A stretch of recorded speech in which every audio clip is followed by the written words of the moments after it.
하나님의 말씀은 마가복음 10장의 말씀 보겠습니다. 우리 계속해서 금요일마다 마가복음 말씀을 보고 있는데요. 마가복음 10장 1절부터 12절의 말씀 함께 읽겠습니다. 마가복음 10장 1절부터 12절의 말씀 한 절씩 교독하도록 하겠습니다. 제가 먼저 읽습니다. 마가복음 10장 1절부터 12절의 말씀입니다. 제가 먼저 읽습니다. 예수께서 거기서 떠나 유대의 지경과 요단강 건너편으로 가시니 무리가 다시 모여들거늘 예수께서 다시 전례대로 가르치시더니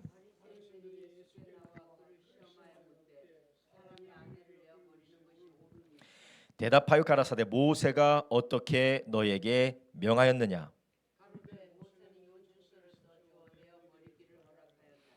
예수께서 저희에게 이르시되 너희 마음의 완악함을 인하여 이 명령을 기록하였거니와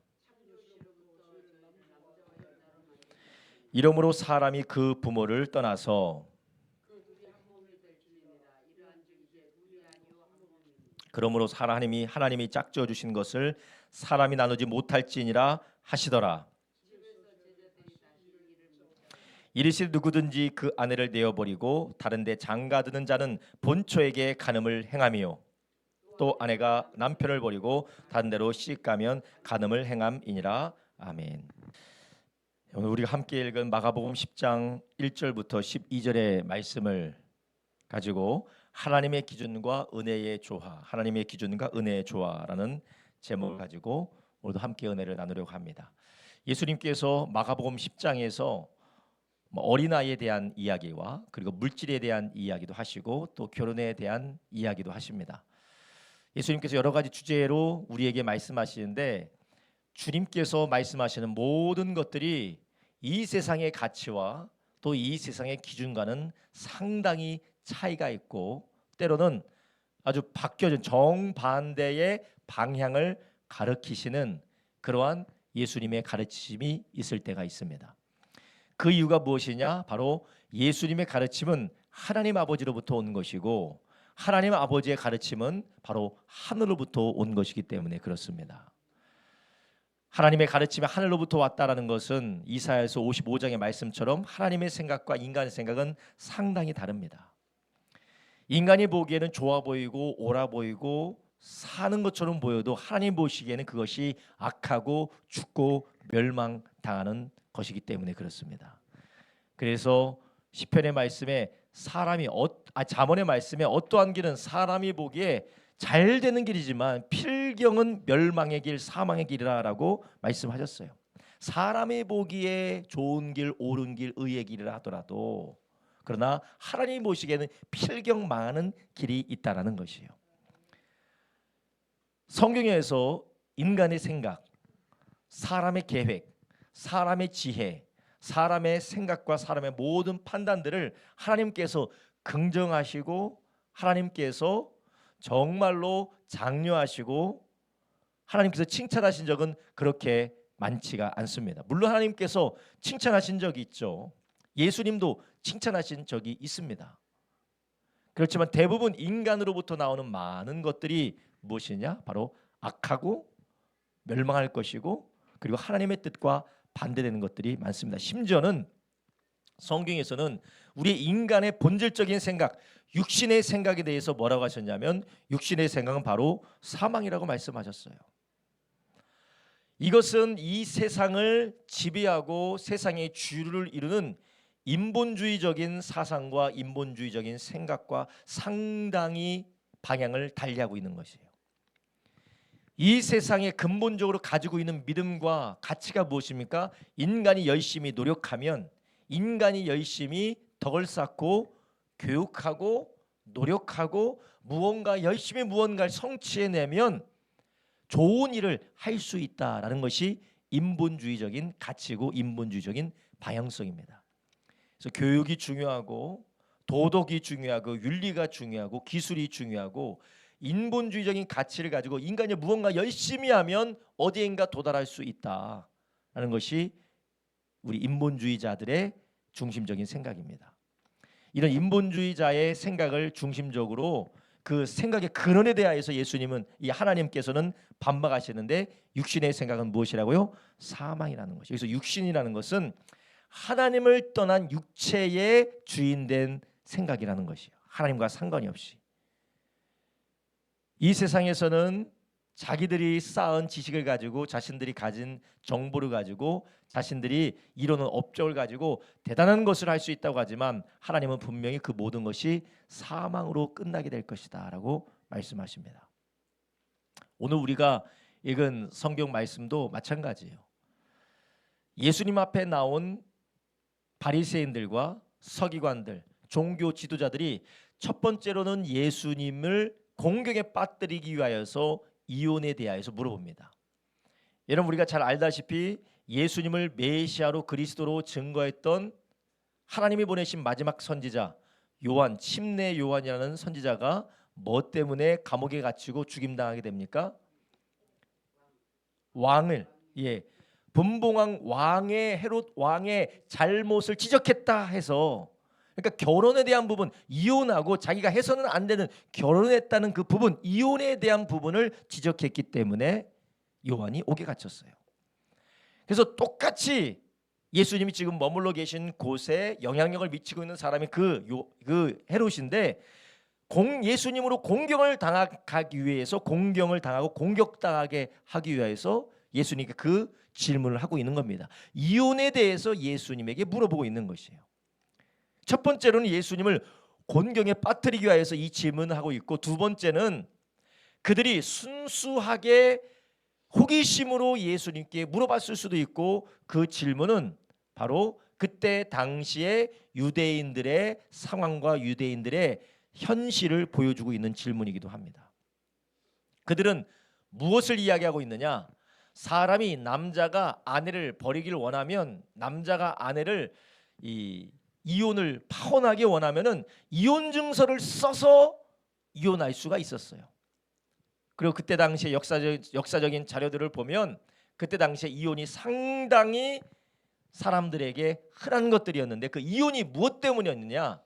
더 이쁜 여자를 만나거나 더 만족스러운 여자를 만나거나 아니면 자기의 마음에 여자가 마음에 들지 않으면 그 여자를 내어버릴 때 이혼 증서를 써서 하나님 앞에도 당당하게, 그리고 자기 피해 없게 이혼 증서를 써서 여자를 내쫓는, 이혼하고 다른 여인과 결혼하는 그런 풍습들이 상당히 많았습니다. 그래서 성경에서도 구약 성경의 마지막 책이 무슨 책입니까? 말라기죠. 그 말라기가 기록되었던 그 시대도 무엇이 횡행했느냐?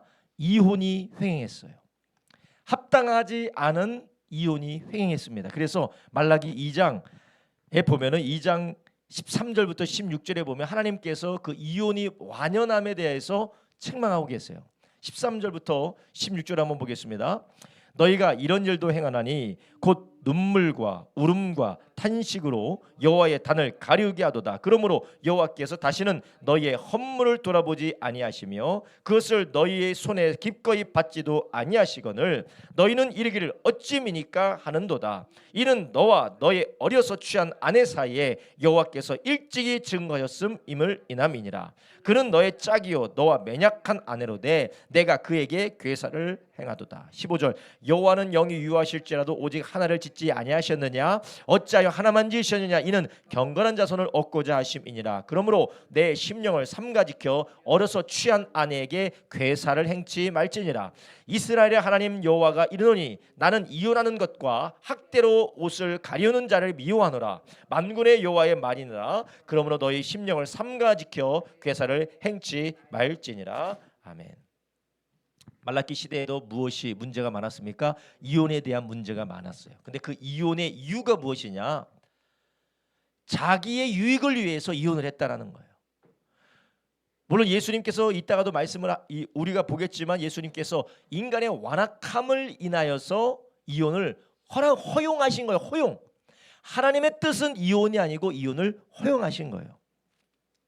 그런데 사람들은 그것을 가지고 오히려 당당하게 이혼이 자신의 권리인 양 당당하게 그것을 가지고 하나님이 허락하신 결혼 제도를 파괴하고 결혼이라는 하나님과 아내와 남편과 맺은 언약을 짓밟고 하나님의 뜻을 거역하는 일을 행했다라는 것이에요. 그런 세태를 이 바리새인의 질문으로부터, 율법사의 질문으로부터 우리는 볼 수가 있습니다. 그런데 예수님은 어디를 다니시든지 이런 질문을 받고 때로는 반대도 받았지만 예수님이 하셨던 일이 무엇입니까? 오늘 본문의 1절에 보니까 예수님은 어디를 가시든지 사람들이 모여들고 사람들을 찾아가서 예수님은 뭐 하셨어요? 가르치시는 일을 했다라는 것이요. 이것은 무엇입니까? 하나님 나라의 가르침을 전해주고 그것을 깨닫게 하고 그것으로 알게 하여서 하나님께로 돌아올 수 있도록 말씀을 계속해서 증거해 주셨다라는 것입니다. 하나님이 하셨던 것처럼 예수님께서도 어두운 가운데 말씀을 비춰주시고 빛을 비춰주시고 알지 못하고 깨닫지 못하는 자들에게 하나님의 마음을 전달해 주시는 그 사역을 감당하셨습니다.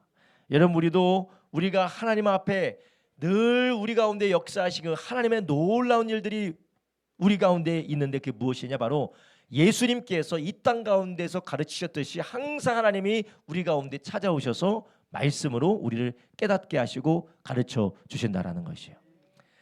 그래서 성경 말씀에서도 우리에게 말씀을 보내셔서 우리를 고치시고 말씀을 보내셔서 우리를 위경 가운데 건지신다라고 하셨어요.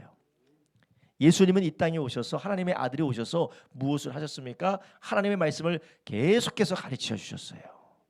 그래서 우리도 이미 우리에게 계시된 성경 66권의 말씀 앞에 우리가 진심으로 겸손함으로 우리가 하나님 앞에 설 때 예수님께서 전례대로 가르치셨던 것처럼 우리의 삶을 계속해서 가르치시고 온전케 하실 줄로 믿습니다.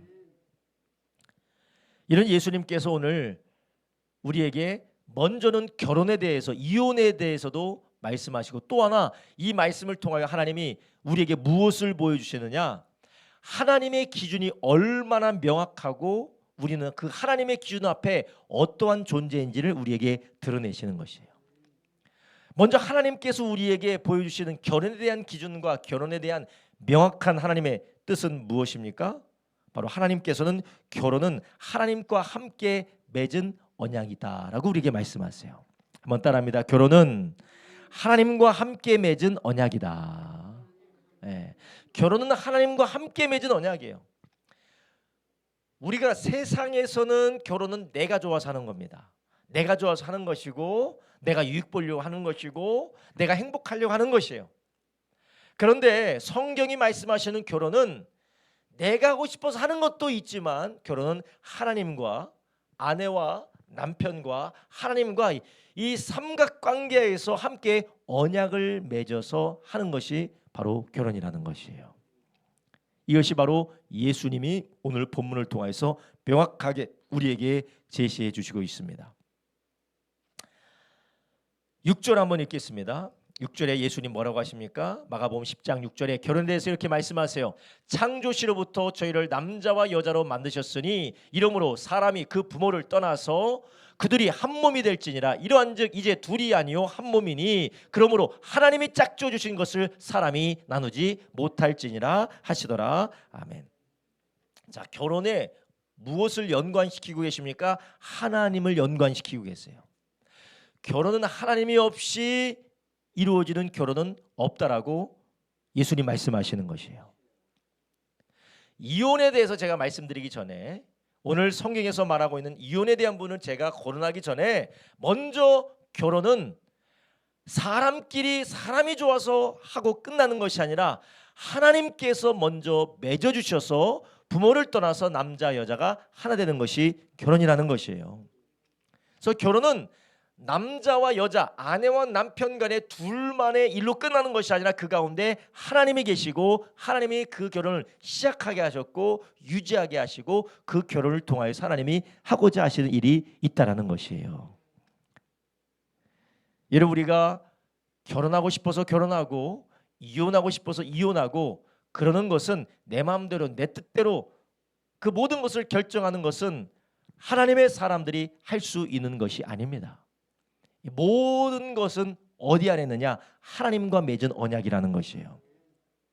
심지어는 우리가 성경을 보게 되면 결혼은 무엇입니까? 성경에서 인간에게 명령한 첫 번째 명령이에요. 우리가 성경을 잘 살펴보다 보면 창세기 1장이 있고 창세기 2장이 있어요. 그래서 창세기 2장에 아내와 남편이 남자와 여자가 하나 된다, 연합한다라는 말씀이 있지만, 그러나 창세기 1장 후반부에 무엇이 나옵니까? 생육하고 번성하라고 말씀하세요. 명령하십니다. 남자와 여자로 만드시고 생육하고 번성하라고 명령하셨어요. 그 명령 안에 무엇이 포함되어 있습니까? 남자와 여자가 연합하여서 하나가 된다라는 결혼의 명령이 포함되어져 있어요. 그렇다면 생육하고 번성하라는 그 말씀과 그 명령, 땅에 충만하라, 다스려라, 정복하라라는 이 모든 명령은 무엇은 명령입니까? 결혼에 대한 명령이에요. 결혼에 대한 명령. 그러니까 하나님께서 모든 것을 창조하시고 창조하신 것들을 다스리고 정복하고 그 모든 것들을 하나님의 은혜로 사용하게 하시면서 명령하신 첫 번째 명령이 무엇이냐? 결혼에 대한 명령입니다. 그렇다면 이 결혼에 대한 명령이 첫 번째 명령인 것을 우리가 보아서 우리가 알 수 있는 게 무엇이냐? 하나님이 주신 모든 것들을 누릴 수 있는 그릇, 누릴 수 있는 판, 누릴 수 있는 장이 어디냐? 가정이고 결혼이라는 것이에요. 성경이 그것을 말씀하고 있어요. 심지어는 성경에 보면 하나님의 창조의 신비가 결혼관계에 있다. 구원의 신비, 천국의 신비가 결혼관계, 남자와 여자와의 결혼관계에 있다라고까지 말씀을 하세요. 에베소서 5장에 보면요, 에베소서 5장 31절부터 32절에 이렇게 말씀하세요. 에베소서 5장 31절부터 32절에 뭐라고 말씀하시냐면요, 이러므로 사람이 부모를 떠나 그 아내와 합하여 그들이 한 육체가 될지니 이 비밀이 크도다. 내가 그리스도와 교회에 대하여 말하노라. 아멘. 자 보세요. 남자와 여자가 연합하여서 하나님이 인간에게 주신, 하나님이 그들에게 주신 모든 좋은 것들을 누리게 합니다. 그게 바로 결혼의 명령이고 결혼의 언약이에요. 하나님과 아내와 남편과 언약을 맺어서 한 몸이 되어져서 그 가정 안에서 하나님이 주신 모든 좋은 것들을 누리면서 소유하고 정복하고 다스리게 됩니다. 생육하고 번성하게 됩니다. 하나님이 주시는 복을 누리는 판이고 장이고 그릇이 바로 하나님이 맺어주신 가정이라는 것이에요. 이제 이것이 하나님이 이 세상의 것들로 인간으로 누리게 하시고 하나님의 주신 좋은 것들을 누리게 하려고 했는데, 인간이 어떻게 했어요? 인간이 불순종하고 선악과 먹고 가정도 깨어지고 죄로 하나님과의 관계도 깨어졌어요. 이것을 통해서 우리가 알 수 있는 게 무엇이냐? 하나님과의 관계가 깨어지면 가정도 깨어질 수밖에 없다라는 것이에요. 온전한 가정을 이룰 수 있는 것은 하나님과 나와의 관계, 하나님과 인간과의 관계가 온전히 회복되어질 때 아내와 남편과의 관계도 회복되어지고 부모와 자녀의 관계도 회복되어진다는 것이에요. 하나님과 인간과의 관계가 깨어지니까 내 살 중에 살이고 내 뼈 중에 뼈로다 했던 아내가, 하와가 뭐가 됩니까? 저 여자, 하나님이 만들어 나에게 주신 저 여자라고 완벽한 타인이 돼버려요. 완벽한 타인이 돼버립니다. 나와 운명을 같이 하는 운명 공동체에서 나만 살면 돼라는 그런 이기적인 분리가 일어나게 돼요. 이게 무엇입니까? 하나님과 인간과의 관계가 깨어졌을 때, 하나님과 인간과의 관계가 깨어졌을 때 부모와 자녀의 관계도 깨어지고 형제와 자매와의 관계도 깨어지게 됩니다. 그러니까 하나님과 인간과의 관계를 통하여서 가정이 온전히 세워질 수 있다는 것이요. 그래서 하나님께서는 하나님과 인간과의 관계가 깨어지게 되므로 가정도 황폐화되고 가정도 깨어지게 되면서 어떻게 됐습니까? 하나님이 주신 좋은 복을 누리지 못하게 됐어요. 오히려 하나님이 주신 모든 것들이 그들에게 무엇이 됩니까? 저주가 되는 것이에요. 자, 요즘 보니까요, 부모가 돈이 많아서 다들 이제 죽으시면은, 돌아가시면 자녀들끼리 사단이 난대요. 그래서 돈을 많이 물려주고 가면은 자녀들끼리 싸우고, 그리고 뭐 부조금은 어떻게 할 거냐, 부유금은 어떻게 할 거냐, 그리고 뭐 장례는 어떻게 할 거냐, 뭐 이건 어떻게 할 거냐, 엄청나게 싸운대. 근데 물려주는 게 오면 싸울 게 없어. 혹 물려주는 게 빚밖에 없으면 싸울 게 없어요. 다 네가 가지라고 하지 싸울 게 없어요. 그런데 우리가 돈을 물려주면 싸우는데 믿음을 물려주면 하나 되잖아요. 할렐루야. 얼마나 감사한 일입니까? 예. 우리가 하나님께서 우리로 주신 모든 좋은 것들이 오히려 저주가 됐다라는 것이에요. 그래서 하나님 주신 모든 좋은 것들이 우상이 되고, 하나님 주신 좋은 것들이 우상이 되고, 그것 때문에 싸우고, 그것 때문에 전쟁이 일어나고, 그것 때문에 서로 간에 노예 삼고 죽이고 싸우고 서로 간에 착취하는 그런 문제들이 이 땅에 벌어지게 돼요. 그래서 하나님께서 새롭게 아브라함을 통하여서 준비하신 게 무엇입니까? 바로 하나님의 나라의 복을 주시겠다라는 거예요. 하늘의 복을 주시겠다. 그래서 인간이 할 수 없고 인간의 죄로, 아담의 죄로 깨어진 이 세상을 회복시켜서 하늘의 복을 주겠다. 그래서 그 복을 회복시키신 분이 누구십니까? 예수 그리스도고, 이 예수 그리스도께서 이 땅에 오시기까지 시작은 구약 시대의 아브라함의 자손들이었어요. 이스라엘이 이제는 예수 그리스도 안에서 주님의 몸된 교회로 완성이 된 것이에요. 그래서 이스라엘과 하나님이 결혼하신 것처럼, 그리고 예수 그리스도와 믿는 모든 자들이 연합하여짐으로 결혼되어짐으로 이제 진정한 하나님의 복과 축복이 어디에서 누리게 됩니까? 하나님의 나라 안에서 누리게 된다는 것이에요. 예수 그리스도와 몸된 교회와의 연합을 통하여서, 예수 그리스도와 하나님의 사람들의 연합을 통하여서 하나님의 가족, 하나님의 가정, 그 안에서 하나님의 영원한 복이 우리 가운데 회복되게 되는 것입니다. 하나님께서는 이 결혼을 통하여서 이 세상을 축복하기 원하셨는데, 이것이 예수님이 다시 오시게 되시면 이 모든 것들이 새로워지겠지만, 예수님이 다시 오시기 전까지는 우리가 이 땅에서 무엇 안에서 그 복을 누리게 하셨습니까? 가정 안에서 그 복을 누리게 하셨다라는 것이에요. 예수님께서 우리가 만약에 하나님 나라가 이루어지게 되면 그때는 장가 가는 것도 없고 시집 가는 것도 없고 모두가 다 천사와 같이 하나님을 보게 될 것이다 라고 말씀하시죠. 가정생활이 이 땅에서만 있습니다. 그렇지만 이 땅에서만 가정생활이 있지만, 그러나 이 땅에서는 가정생활을 통하여서 하나님 주시는 모든 복들을 누린다는 것이에요. 그리고 또 우리가 이 땅에서 가정을 이루지 못했지만, 이 땅에서는 가정이 좀 그나마 좀 어렵고 힘들지만, 하나님이 우리에게 주신 가정, 예수 그리스도 안에서 아버지 하나님을 섬기는 가정 안에서 또한 주님이 주시는 회복의 역사를 우리가 누리게 되는 줄 믿습니다. 자, 이것은 좀 나중에 말씀을 드릴게요.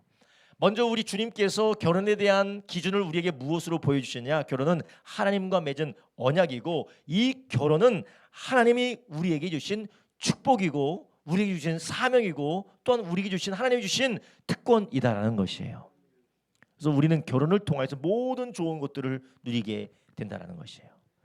그런데 지금 오늘 우리가 읽은 본문에서 바리새인들과 그리고 또 율법사들이 예수님께 뭐라고 얘기하고 있습니까? 이혼하는 것이 괜찮습니까? 이혼하는 것, 아내를 내어버리는 것이 가능한 것입니까? 라고 예수님께 묻고 있어요. 이것은 이혼하는 것이 좋기 때문에 물어보는 것이, 아니면 이혼하는 것이 싫기 때문에 물어보는 것이, 아니면 이혼하면 큰일 나나 해서 두려워서 물어보는 거예요? 이혼하는 것을 정당화하기 위해서 예수님께 물어보고 있는 것입니다. 예수님 아주 분명하게 말씀하셨죠. 하나님의 뜻은 뭐라고요? 하나님의 뜻은 이혼하지 않고 둘이 합하여 한 몸을 끝까지 이루는 것이 하나님의 뜻이다라고 분명히 말씀하세요. 이게 예수님의 말씀이에요. 그런데 예수님은 이혼에 대해서 뭐라고 하십니까? 이혼도 하나님께서 허락하시고 허용하셨는데, 그 이유가 무엇이에요? 바로 인간의 완악함 때문에 하나님께서 이혼을 허용하시고 허락하셨다라는 것이에요. 먼저는 제가 이혼에 대해서 오늘 말씀을 가지고 나누기 전에, 먼저는 하나님이 예수 그리스도를 통하여서 우리에게 명확하게, 물론 여러 가지 성경의 말씀을 통하여 명확하게 보여주신 것이 무엇이냐? 하나님은 결혼을 통하여서, 그리고 아내와 남편과의 관계를 통하여서, 연합된 이런 관계를 통하여서 하나님이 이 땅에 주시고 하늘에서 주시는 모든 좋은 것들을 누리게 하시는 판이고 장이고 그릇이고, 그것을 통하여 하나님은 영광 받으신다라는 것이에요. 그래서 하나님은 결혼이 깨어지게 원하지 않으시고 이 결혼을 취소시키기도 원치 않으시고 이 결혼을 통하여 하나님은 영광을 받기 원하신다라는 거예요. 이게 명확한 하나님의 뜻이에요. 예수님 여기서 절대 양보하지 않습니다. 오히려 예수님께서는 이 결혼을 깨뜨리는 모든 시도들, 결혼을 깨뜨리는 모든 것들에 대해서 예수님 원천적으로 다 막아버려요. 그래서 이때 당시에 일상적으로 있었던 증서를 써서 아내를 내어버리고 다른 여자에게 장가들고 다른 남자에게 시집가고 그런 모든 것들을 예수님께서 뭐라고 일축하시느냐. 11절에 이렇게 말합니다. 누구든지 그 아내를 내어버리고 다른 데 장가드는 자는 본초에게 간음을 행하며 또 아내가 남편을 버리고 다른 데로 시집가면 간음을 행함이니라. 다 뭐예요? 죄요? 다 죄입니다. 다 하나님의 뜻과 반대된다라는 것이에요. 여러분 이것을 통해서 우리가 예수님의 말씀을 또 하나 기억하게 되는데 그게 무엇입니까? 사람을 마음으로 미워하면 그게 뭐예요? 살인이에요. 마음으로 음욕을 품으면 그거 무엇입니까? 음행입니다. 형제를 나가라고 부르면 어떻게 돼요? 지옥이요. 쉽게 말하면 이 병신 새끼야 그러면 어떻게 해요? 지옥 간다 이거예요. 예. 나쁜 말이 나쁜 말. 죄송합니다. 제가 다시는 이런 얘기 안 할게요. 왜냐하면 예수님도 라가라고 해서 썼으니까 그걸 제가 현대적인 언어로 번역을 해준 거예요. 그렇게 하면 지옥불 떨어진다고 예수님이요. 여기 다 이렇게 다 지옥불 떨어질 사람 말 저를 비롯해서 저는 먼저 얘기를 했고 다 지옥불 떨어질 사람들이요. 야, 게다가 예수님께서 뭐라고 했어요? 너의 의가 서기관보다 바리새인보다 낫지 않으면 어떻게 한다고요? 천국 못 간다는 거예요. 큰일 난 거예요. 큰일 났어요. 아무도 못 가요. 아무도 못 갑니다. 그래서 예수님께서 기준을 한창 높여버렸어요. 하나님의 명확하고도 하나님의 확고한 거룩한 뜻을 우리에게 보여주시니 그 뜻 앞에 아무도 그 앞에 설 수가 없습니다. 다 죄인이에요. 그래서 오늘 본문을 통하여서 예수님께서는 결혼은 하나님과 함께 맺은 언약으로서 우리에게 주신 하나님의 명령이고 사명이고 축복이고 특권일 뿐이라는 것을 우리에게 사명이다라고 우리에게 알게 해주시면서 또한 우리는 그런 하나님의 명령과 축복과 특권과 사명을 우리의 힘으로는 감당할 수 없다는 걸 또 보여주시는 것이에요. 그래서 오늘 예수님께서 결혼에 대하여서 이혼에 대해서 말씀하시면서 또한 우리에게 무엇을 가르쳐주고 계시느냐? 우리는 하나님의 뜻에 온전히 순종할 수 없다라는 것이에요. 성경은 우리에게 분명하게 이것을 우리에게 말씀해주고 계시는 것이에요. 여러분 우리가 하나님의 뜻에 온전히 순종할 수 있다는 환상을 절대 갖지 마시기 바랍니다. 우리는 절대 하나님을 기쁘시게 할 수가 없어요. 우리가 1000번제를 드려서 우리가 하나님 앞에 1000 새벽 예배, 1000 주일 예배, 1000 무슨 예배를 철야 예배를 드려서 하나님이 네가 1000 철야 예배 드렸구나 너무나도 기쁘다라고 하나님이 하실 수가 있을까요?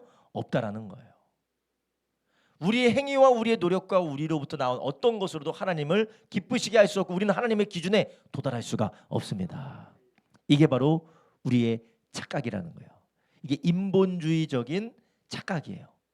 우리의 힘과 능력으로는 아무것도 할 수가 없습니다. 그래서 로마서 3장 10절에서부터 12절에 뭐라고 말씀하시느냐? 로마서 3장 10절부터 12절에 이렇게 말씀하시죠. 기록된 바 의인은 없나니 하나도 없으며 깨닫는 자도 없고 하나님을 찾는 자도 없고 다 치우쳐 한 가지로 무익하게 되고 선을 행하는 자는 없나니 하나도 없도다. 아멘. 한 사람도 하나님 앞에 선을 행하고 의를 행할 수 있는 사람이 없다라는 것이요.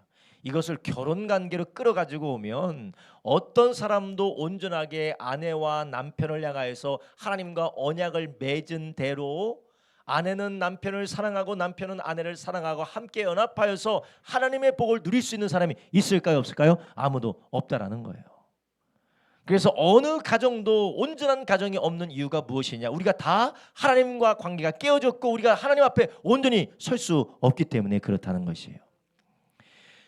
여러분 우리가 믿는 신앙은 이렇게 예수님이 보여주신 대로 하나님 앞에 철저한 절망과 실패와 하나님 앞에 설 수 없는 죄와 허물로 우리의 신앙은 시작할 수밖에 없습니다. 그래서 하나님께서는 너는 철저하게 실패했으니까, 너는 철저하게 안 되니까 네가 좀 개선하고 네가 좀 노력을 하고 네가 열심히 하라고 하나님께서 우리에게 말씀하시는 것이 아니라 너의 힘으로 할 수 없기 때문에 하나님의 은혜로 해야 된다라는 것이에요. 예수님께서 오늘 우리에게 말씀하시는 이 마가복음 10장 1절부터 12절의 말씀은 모든 죄를 저지르는 자들의 죄를 고발하고 있는 겁니다. 아내를 내어버린 사람, 남편을 내어버린 사람, 그래서 아내를 내어버리고 남편을 내어버려서 다른 사람에게 장가가고 다른 사람에게 시집간 사람들 다 간음을 행한 행음자로 예수님께서 다 가둬버린 거예요. 그럼 예수님께서 왜 이 말씀을 하신 걸까요? 이것은 누군가를 정죄하고 판단하고 사람들을 다 하나님 앞에 고소 고발하기 위해서 예수님이 그렇게 하신 것이 아니라 인간의 실상을 보이시고 하나님 앞에 어떠한 존재인 것을 깨닫게 하시는 것입니다. 예수님이 이것을 통하여서 우리를 고소하고 고발하시는 것이 아니에요. 예수님은 요한복음에서도 예수님이 이 땅에 오신 것은 정죄하고 심판하기 위해서 오신 것이 아니라 구원하기 위해 오신 줄 아시기 바랍니다. 예수님은 우리를 구원하기 위해 오셨지 정죄하고 심판하기 위해서 오신 것이 아니에요. 여러분, 그런데 우리는 우리 안에 아주 철저한 오해와 우리 안에 왜곡된 생각을 가지고 있기 때문에 예수님의 모든 말씀이 우리에게 나를 정죄하고 나를 고발하고 나를 심판하고 그리고 나를 부끄럽게 해서 나를 괴롭히는 그런 말씀을 우리가 오해할 때가 있습니다. 그런데 주님의 말씀이 우리를 통하여서 우리에게 우리의 죄가 드러나고 우리의 불의가 드러나고 우리의 멸망할 수밖에 없는 문제가 드러나는 것은 무엇 때문에 그렇습니까? 그것을 통해 우리를 뭐 하기 위해서요? 살리기 위함인 줄 아시기 바랍니다. 우리를 살리기 위해서 그런 거예요.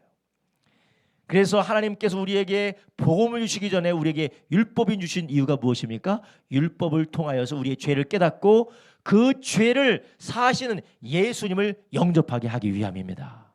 율법이 오기 전에 우리는 하나님도 필요 없어요. 그냥 우리 마음대로 우리대로 살도 죄로 인해서 죽게 된 것도 모르고 우리가 하나님 앞에 어떤 존재인지도 모르는데 율법이 오니까 우리의 죄가 드러났다라는 것이에요. 예수님께서 오늘 우리에게 말씀하시는 이혼에 대한 기준, 혼인에 대한 기준, 어마어마하게 높은 스탠다드입니다. 여기서 우리가 할 수 있는 사람이 누가 있겠습니까? 예수님께서 분명히 말씀하셨어요. 아내와 남편이 서로 한으로 연합하라고 했는데 이거 한 사람이 누가 있습니까? 마음으로 미워하면 뭐예요? 살인하고는 몇 번 죽었죠. 남편도 몇 번 죽이고 아내도 몇 번 죽이고 부모도 몇 번 죽이고 자식도 몇 번 죽이고 별별 죄를 다 우리가 다 하셨습니다. 우리가 못해요. 그런데 우리는 이 율법의 계명을 나의 죄를 깨닫고 하나님의 은혜를 의탁하고 주님의 은혜를 의지하는 데 사용하지 않고 우리는 이 율법을 뭘로 사용합니까? 핑계될 핑계거리로 사용하는 거예요. 내가 사람은 안 죽였잖아요. 율법의 이혼 증서를 써서 아내를 내어버리면 괜찮다고 했잖아요. 그러니까 율법을 자기 의를 위해서 활용한다라는 것이에요. 이게 바로 무엇입니까? 뒤틀리고 죄로 인하여서 타락한 우리의 마음이 하나님의 모든 좋은 것들을 악용하는 사례입니다. 인간이 하나님이 주신 것들을 무엇으로 사용합니까? 우상으로 섬겼던 것처럼 우리도 하나님이 우리에게 죄를 발견하고 하나님 앞에 은혜로 나오라는 그런 하나님의 율법을 우리는 무엇으로 사용하느냐? 나의 의의 수단으로 사용하게 된다는 것이에요. 여러분, 우리는 하나님의 온전하신 뜻 앞에 우리는 순종할 하나님의 뜻 앞에 우리는 온전히 순종할 수가 없습니다. 오직 예수님만이 우리를 위하여서 완벽하고 온전하게 사신 한 분인 줄 아시기 바랍니다. 그래서 우리는 이 예수님의 말씀과 예수님의 본을 통하여서 우리는 무엇을 알게 되느냐? 내 힘으로 안 되고 오직 예수님의 의로만 우리가 살 수 있게 된다라는 것이에요. 오늘 예수님께서 이혼에 대하여서 재혼에 대하여서 상당히 예수님께서 부정적으로 말씀하세요. 그런데 예수님께서는 이혼과 재혼에 대해서 상당히 부정적으로 말씀하시면서 이것은 분명하게 하나님의 뜻이 아니다라고 말씀하세요. 하나님의 분명하시고 하나님의 원하시는 궁극적인 뜻은 이혼도 아니고 재혼도 아니에요. 그렇지만 예수님께서 한 가지 또 말씀하고 계시는 게 무엇이냐? 하나님이 우리의 완악함 때문에 하나님께서 이혼과 재혼을 어떻게 하셨다고요? 허용하셨다라는 것이에요. 그렇다면 우리는 이혼과 재혼에 대해서 우리는 어떻게 생각을 해야 될까요? 그거를 먼저 생각하기 전에 우리는 한 가지 짚고 넘어가야 되는 게 제가 두 번째 말씀드린 거예요. 우리는 하나님 앞에 온전하게 순종할 수 없다라는 거예요. 하나님의 뜻 앞에 온전하게 순종할 수 없어요. 그렇지만 우리는 하나님의 뜻 앞에 온전하게 순종할 수 없지만 예수님의 은혜가 우리를 구원하는 줄 아시기 바랍니다. 마지막으로 예수님의 은혜가 우리를 구원하고 우리를 회복시키신다라는 것이요. 한번 따라합니다. 예수님의 은혜가 우리를 구원하고 회복시킵니다. 그래서 우리는 하나님의 기준 앞에 우리가 도달하지 못하고 주님의 말씀대로 살지 못하는 우리의 모습들을 가지고 정죄받고 판단받고 그 가운데서 우리가 뒤로 물러서는 것이 아니라 우리는 거기에서 나의 이런 죄 때문에 나의 이런 연약함 때문에 예수님이 나를 위해서 대신 죽으시고 부활하셔서 우리에게 새로운 길을 열어주셨다. 그 주님의 은혜를 구하시기를 예수님의 이름으로 축원합니다. 많은 분들이 이혼과 재혼에 대해서 이야기하기 전에 이 부분을 생각해야 되는데 이혼이 된다, 이혼이 안 된다, 이것은 된다 안 된다 그런 이야기만 하고 있어요. 여러분 이것은 아주 하나님의 마음을 모르고 예수님의 뜻도 모르는 사람들이에요. 아니 여보세요. 성경에 분명히 말하고 있잖아요. 이혼은 하나님의 뜻이 아니라니까. 아니 누가 몰라요? 재혼도 하나님의 뜻이 아니라니까. 아니 그 누가 몰라요? 문제는 우리가 이혼이 하나님의 뜻이냐 재혼이 하나님의 뜻이냐 그것도 되겠지만 우리는 무엇이었습니까? 하나님의 뜻대로 살 수 있는 능력이 없다라는 것이요.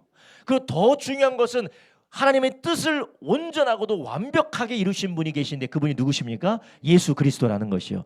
예수님이 우리의 의가 되시고 예수님이 우리의 죄와 허물 불순종하고 반역하고 거역했던 우리의 죄와 허물을 위하여서 예수님이 어떻게 하셨어요? 십자가에서 대신 피 흘려 죽으셨다라는 것이에요. 그래서 그분을 믿으면 우리는 어떻게 되느냐? 예수님을 영접하고 그분을 의지하면 어떻게 되느냐? 하나님의 기준에 도달하지 못하고 하나님의 말씀을 거역하고 하나님의 모든 명령을 반역했던 우리의 죄가 사함받고 그분의 의가 누구의 것이 됩니까? 나의 것이 되는 것이에요. 할렐루야. 고린도후서 5장 17절에 뭐라고 말씀하십니까? 고린도후서 5장 10절에 그리스도 예수 안에 있는 자들은 누구라고요? 하나님의 새로운 피조물이라는 것이에요. 이전 것은 지나갔으니 다 새 것이 되었다라는 것. 17절 있습니다. 그런즉 누구든지 그리스도 안에 있으면 새로운 피조물이라 이전 것은 지나갔으니 보라 새 것이 되었도다. 아멘.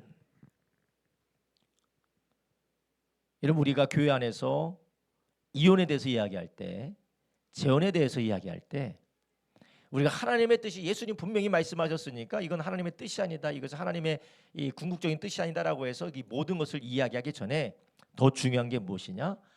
예수님이 우리의 모든 연약함을 짊어지고 십자가에서 다 피 흘려 죽으심으로 이루어주셨을 뿐만 아니라 예수님 부활하셔서 우리에게 회복을 허락해 주셨다라는 것이에요.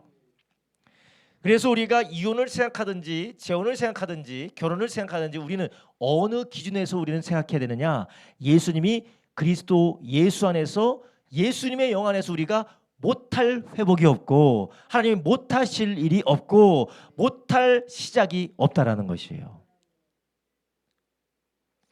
이것은 무엇을 중심으로 생각하는 것이냐? 인간의 의, 인간의 행동, 인간의 행위가 아니라 하나님의 은혜로 예수님을 바라보면서 하게 되는 것이에요. 우리 모두가 다 그런 믿음의 사람 되기를 예수님의 이름으로 축원합니다. 하나님께서 분명히 인간의 완악함을 인하여서 이혼을 허용하셨다고 하셨어요. 그렇지만 우리는 그 하나님이 인간의 완악함으로 인하여서 이혼을 허용했지만 인간의 완악함을 인하여서 그분의 사랑으로 허용하신 이혼을 우리는 또 어떻게 합니까? 이용한다는 거예요. 이용하는 거예요. 단지 나의 탐심과 나의 탐욕과 나의 욕심 때문에 이혼을 합리화하고 어쩔 수 없다라고 핑계대면서 하나님과 맺은 그 언약들을 우리는 다 포기하고 새로운 길로 가려고 합니다. 그래서 우리가 이것에 대해서 인간의 생각으로, 사람의 생각으로 판단하고 사람의 생각으로 고민하다 보면 제대로 된 길을 발견할 수 없어요. 우리는 무엇을 봐야 됩니까?